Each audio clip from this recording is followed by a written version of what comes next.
안녕하십니까. 박종진의 부동산 클라스. 네. 이번에 주제가 뭡니까? 이번 주제는 꼬마 빌딩이에요. 꼬마 빌딩. 도 전문가. 드디어 꼬마 빌딩. 빌딩을 갖고 싶어하는 우리 둘. 네, 드디어 또 꼬마 빌딩. 네. 네, 요즘 들어서 왜냐면 언론에 다 주택자들이 예, 많이 이제 올라오고 있습니다. 약간 많이 제재를 받고 하니까 꼬마 빌딩 쪽으로 확실히 움직이고 있다고. 아니 뭐 사실은 그때도 말씀드렸지만 세금이랑 대출 기준으로 놓고 봤을 때 고가 아파트 기준이 9억이고 대출 규제에 걸리는 라인도 9억인데 꼬마 빌딩은 그런 게 일단 없어요. 그리고 일단은 세금 기준에서 종부세가 한 공시지가 기준으로 한 80억 이하는 또 종부세가 없어요. 그러니까 같은 부동산을 갖고 있는데 심지어는 또 뭐가 있냐? 결국 아파트는 대지의 지분을 갖고 있는 거잖아요. 뭐 상가는 어쨌든 계획된 명목의 뭐 어떤 구분상가 말하는 거죠. 그 주어진 틀 안에서 되냐 안 되냐가 내 손에 있는 게 아니라 남의 손에 쥐어져 있잖아요. 꼬마 빌딩은 100% 대지 지분 내 거 원하는 대로 쓸 수 있다. 이런 측면 때문에 아파트 한 두 채 정도 파신 분들, 20억대 아파트 한 두 채 정도 파신 분들이 50억을 갖고 100억대 빌딩 쇼핑을 많이 하고 계십니다. 그렇군요. 네. 그러면 이제 압구정 오디오 쪽도 살 수 있나요? 작은 거요. 작은 거. 네, 평당 2억이라 했잖아요. 그러니까 50평 정도는 도전해 볼 만하죠. 근데 제가 작년에 높이 올리면 되죠, 뭐. 아 그렇죠. 높이 한 5층. 5층밖에 못 올려요? 네, 한 50평. 20층 올. 50평짜리 땅은 뭐 상황에 따라서 운이 좋아서 잘 걸리면 모르겠지만 예, 더 비쌀 것 같아요. 그렇게 높이 올릴 수 있는 땅은. 지금 정리해서 보면 결국은 집값이 급등하고 다주택자에 대한 징벌적 과세가 이어지니까 사람들이 세금 부담이 적고 현금 흐름이 생기는 걸 막 봤단 말이에요. 그러면서 처음 봤던 게 오피스텔이에요. 어떤 오피스텔? 고가 오피스텔. 왜냐면은 최근에 오피스텔 거래 신고된 거를 보면 아파트 못지 않아요. 과거에는 오피스텔에 대해서 선호도가 떨어져서 별로다 했는데 주복의 가장 큰 안 좋은 점인 그 환기. 환기하고 이런 것들에서 아파트 스타일을 바꿔버렸죠. 그 판상형 거기 막 맞바람치게. 네. 그러다 보니까 인기가 좋고 대부분의 주복이 또 어디 있느냐? 역세권에 있죠. 그러다 보니까 입지가 좋아서 잘 나가기 시작했는데 오피스텔 다음에 사람들이 더 관심을 갖게 된 게 결국은 꼬마 빌딩이에요. 아까 말씀드린 것처럼 대출이 잘 나오고 세금적인 혜택이 있다 보니까. 근데 또 이제 한편으로는 뭔가 또 시그널이 있는 게 상속과 증여 수단으로 꼬마 빌딩을 좀 사람들이 많이 쓴다라는 얘기 때문에 정부에서 큰 예산을 편성해서 이제 꼬마 빌딩 감정도 해가지고 세금을 매기겠다 이런 계획이 얼마 전에 발표가 됐습니다. 근데 그 어느 때보다 신나게 얘기하는데요? 네. 아니, 그 지식이 많죠, 이쪽에. 네. 전문가는. 아니 여기 문의들 많이 와요? 문의 많이 와요.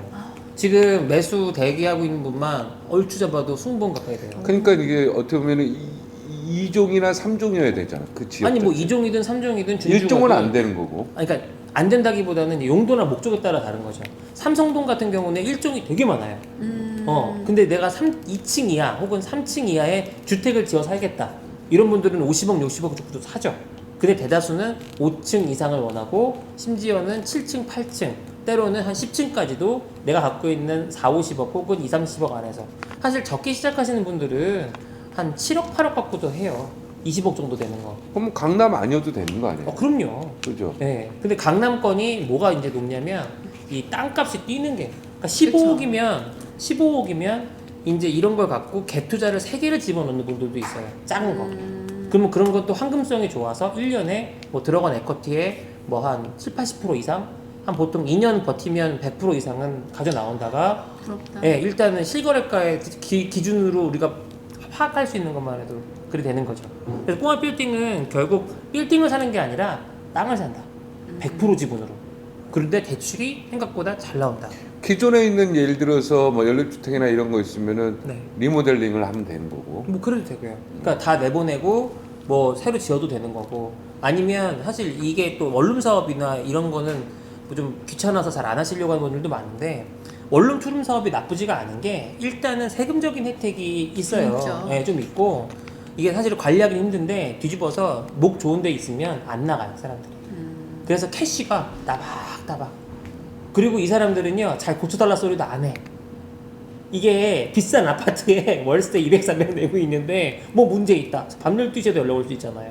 근데 이렇게 원룸 사시는 분들이나 또 이런 투룸 사시는 분들 같은 경우는 또 그렇지 않은 경우가 많고 이런 거를 또 부동산에 그냥 맡겨가지고 부동산에서 관리하게 하는 경우도 많습니다. 맞아요. 그렇죠. 그러니까 신경 거의 안 쓰세요. 네. 네, 그래서 이런 부분들이 좀 보시는 게 있고요. 그래서 이게 결론적으로는 역세권 이면이나 이 부분들에 있는 꼬마 빌딩을 결국 사람들이 보유 목적으로 나중에 내가 이거 아이한테 물려줘야지 이렇게 접근하시는 분이 적지가 않습니다. 상속 증여로 참 좋겠네요. 상속이는 왜냐면 이게 아파트는 딱 가격이 드러나 있잖아요. 꼬마 빌딩은 감정가가 드러나 있지 않아요. 그래서 내년에 정부에서 돈을 많이 들여가지고 이걸 감정 평가할 수 있는 시스템을 좋은 것 같아요. 만들고 싶다. 결국은 이 꼬마 빌딩을 사람들이 접근하는 과정에서 이제 상속이나 증여 수단으로도 많이 활용을 하다 보니까 네. 정부에서 아주 큰 예산을 책정을 해서 이제 꼬마 빌딩에도 과세를 하겠다. 네. 예, 준비하고 있습니다. 예. 네. 그럼 뭐 꼬마 참 빌딩 어느 또 때보다 무서워지네. 적극적으로. 예. 그거 무서워지는 거 아니에요? 아니 뭘 무서워요. 더 본만큼 내겠죠. 예. 법만큼. 네, 뭐 네. 그런 뭐 무서울 것도 없네. 이게 하여튼 꼬마 빌딩이 근데 나는 정확히 뭐가 뭔지 모르겠어. 그냥 근린상가라고 보면 되는 아니 건가? 그냥 이렇게 보시면 돼요. 2종 3종에 있는 근린상가? 그냥 심플하게 머릿속에 입력하실 때 공시지가 80억 미만 종부세 제외되는 예, 그런데 부동산 수익률은 꽤 높은 부동산 상품으로 이해하시면 될 것 같습니다. 거기는 왜 종부세가 왜 제외되죠? 그건 제가 알 수가 없습니다. 아, 꼬마 빌딩은 거의 꼬마 빌딩이라는 단어를 씁니까? 아니죠. 그런 그럼 근데, 뭐- 근데 공시지가 법- 80억 미만의 빌딩은 사실 이제 그 우리가 이제 얘기 들어서 주택은 왜 9억부터죠? 9억의 기준이 있잖아요. 그러네.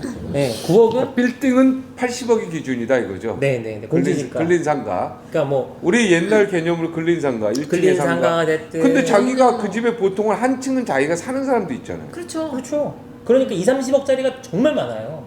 꼬마 빌딩이. 맞아. 그러면 자기가 살고 있잖아요 거기. 그거잖아요. 그만큼만 주택으로 하고 나머지는 근생. 아 상가로. 예. 그럴 필요 없겠네. 그냥 다 상가로 하는 게 낫겠네. 그렇죠. 자기 그냥 다 사는 데는 그냥 상가하고 나는 상가에 인테리어만 해서 그렇게 사시는 분들 그게 낫겠다. 그래야지 80억 미만은 종부세 제외니까. 그래서 이번에 그 과세 시작되면서 되게 많은 곳들이 근생으로 바뀌었어요. 네, 근생으로 바꿀 수 있거든요. 몇 가지 요건만 충족을 하면 주택수에 포함 안 시키려고 근생으로. 그래서 흔히 얘기하는 근생주택 같은 게 좀 유행을 했죠. 그러니까 근생에 살고 있는 분들은 그냥 나오는 게 낫네 거기서.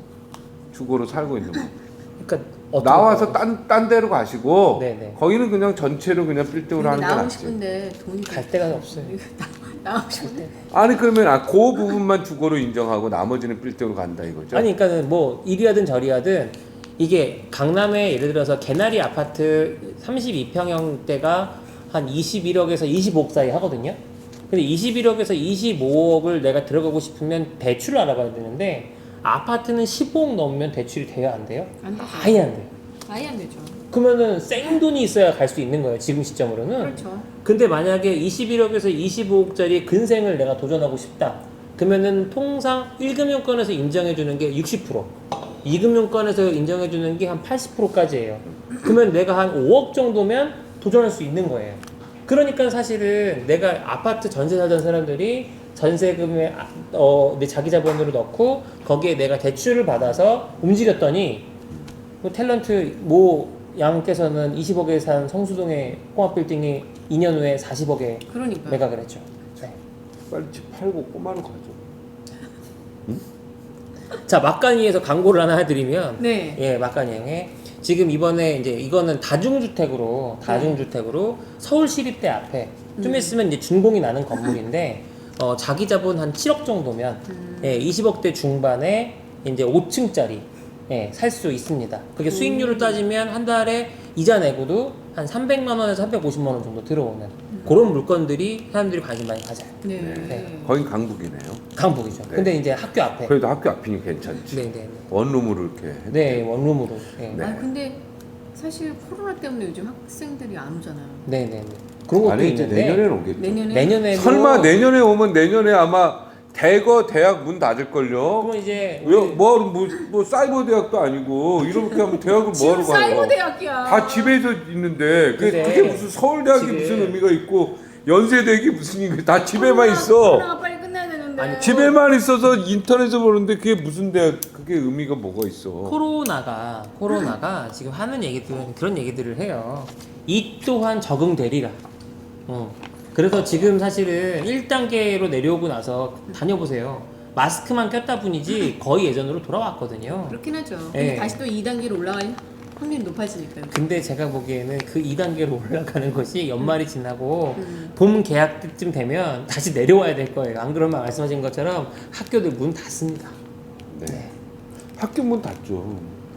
우리 일단 내 주변의 학생들이 안 간대요. 안 가는데 내년에도 이러면 학교를 뭐 하는 거예요? 네. 전부 휴학하지. 힘들어요. 얘기 안 돼 이거. 많이 힘들어요. 예, 무조건 내년에 열어요. 지금 초등학교도 다 연 상태 아닙니까? 네, 맞아요.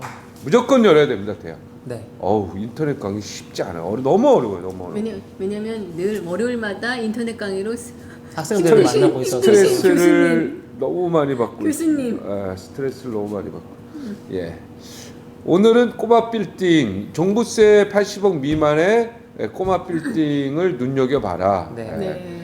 내가 볼 때는 이게 어떻게 보면은 그 틈새 시장 같은 생각이 드네요. 네. 투자의 틈새 시장 같은 생각이 드네요. 그런데 좀 이렇게 억압이나 이런 게 없는 세상에서 살고 싶습니다. 제가 이런 얘기를 좀 해드리고 싶어요. 옛날 전두환 대통령 시절에 12시에 출입 금지를 했었어요. 저 통금. 통금이 있어가지고 통행 금지를 했는데 그때 통행 금지를 전두환 대통령이 이걸 해제하자 했을 때 많은 사람들이 우려했습니다. 나라가 망한다. 이러면 큰일 난다. 밤에 막 난리가 친다 그랬는데 큰일 난다. 지금은요. 그 당시 통행 금지 시간에 경찰서에 잡혀 있는 사람 인구하고 지금 현재 밤 12시 넘어서 다니는 사람 인구가 훨씬 적습니다. 걱정 안 하셔도 돼요.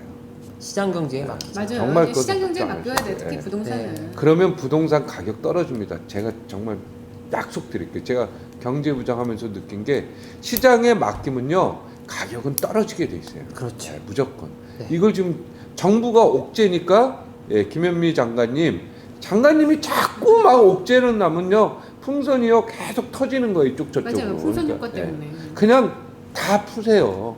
그리고 그냥 이제 시장에 정부는 개입하지 않는다 이렇게 딱 선언하세요. 지금은 그 정책이 오히려 부동산 정책을 가격을 낮추는 거라고 저는 확실합니다. 그리고 임대주택 늘리시고 국가 LH 있지 않습니까? SH도 있고 네. 거기서 임대주택 강남에 늘리셔야 돼요. 그죠?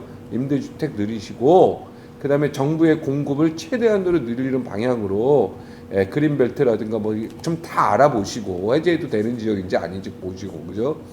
그게 낫습니다.